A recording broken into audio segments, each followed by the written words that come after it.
This August marks the 20th anniversary of the so-called disengagement, a time when Israeli leaders chose to pull the security forces out of Gaza, along with 9,000 Israelis and another 1,000 Israelis in northern Samaria, all in established Jewish communities.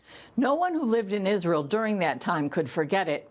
We'll take a look at the politics leading up to the disengagement and the thoughts of people on both sides as it was about to happen.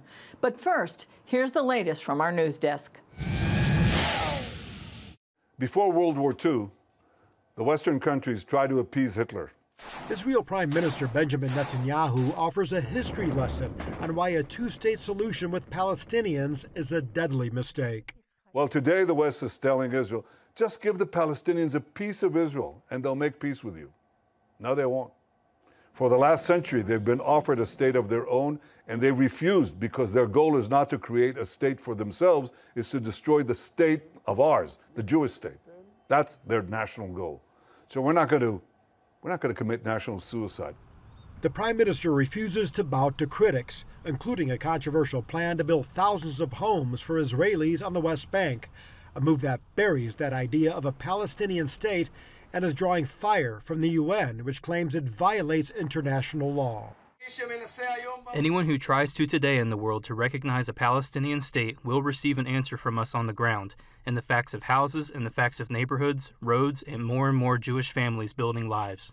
CBN spoke with constitutional attorney and Harvard law professor Alan Dershowitz, who says Palestinians are not worthy of statehood. France and England and other countries are saying, we're going to give you something for nothing. We're not going to make you do anything. We're not even asking you to return the hostages. Dershowitz believes the world is at a critical point with the war against Hamas. The clear message that's being sent by the international community is use terrorism. It works. And that message has dangerous implications. The Bible commands human beings to exercise their free will. I have placed before you the choice between life and death, between blessing and curse. Therefore, choose life.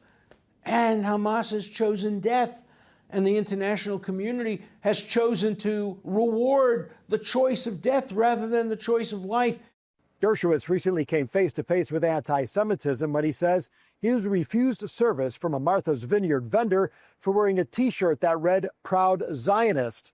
And he thanks Christians for their strong opposition to anti-Semitism and support for Israel.